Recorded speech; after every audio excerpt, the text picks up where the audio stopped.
Why is this failure here? My mother's words cut through the air like a rusted blade. Blunt, cruel, and deliberate. My sister smirked and added, "You're not on the guest list." My father didn't flinch.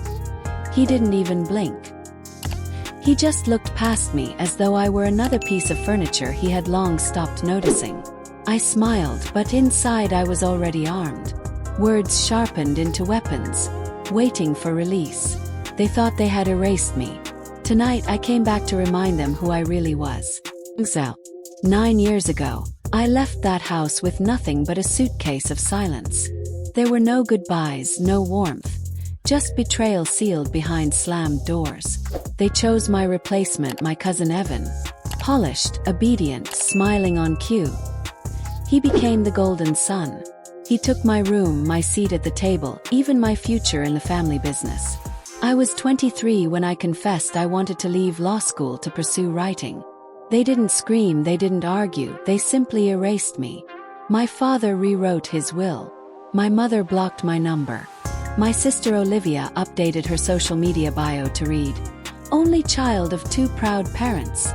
The betrayal wasn't loud. It was surgical. But exile didn't destroy me. It became my blueprint. Reinvention. I disappeared.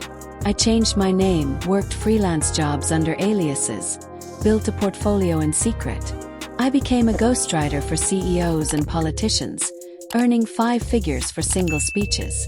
Later, I founded my own company.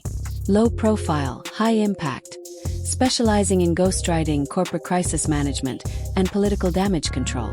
I learned how reputations worked, how they could be built or buried in 10 words or less.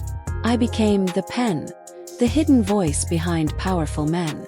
I never mentioned my family, but I never forgot. The crack. 2 years ago, I found Evan's weakness. Behind the polished exterior was a man with dirty hands. Insider trading, tax evasion, crypto laundering through fake charities, sloppy mistakes, covered by arrogance. He had enemies, but none patient enough to dismantle him completely. I spent a year watching him, collecting evidence, screenshots, audio clips he thought were encrypted. When the time came, I started pulling threads. An anonymous tip to the IRS, another to the SEC, a leak to a hungry journalist. But I saved the final move for today. My sister's engagement party. The return. I walked into the estate like I still belonged there because once I did. The chandeliers, the marble floors, the faces, all the same. Only now, every eye was on me. My mother's insult cut the room. My sister's smirk followed. My father's indifference remained. I only smiled and said, "I just wanted to see who Evan replaced me for." Then I turned to the projector screen behind the cake table. "Mind if I share something?" I asked, though I didn't wait for permission. A click of my remote and the screen lit up. First, grainy footage of Evan handing a briefcase to a known money launderer. Next, spreadsheets of offshore accounts. Finally, an audio clip, Evan's own voice saying, "If the IRS finds this, I'm finished." Gasps filled the room. Evan turned pale. "This is fake," he shouted. "Tell that to the IRS," I said coolly. "Or to your fiancé."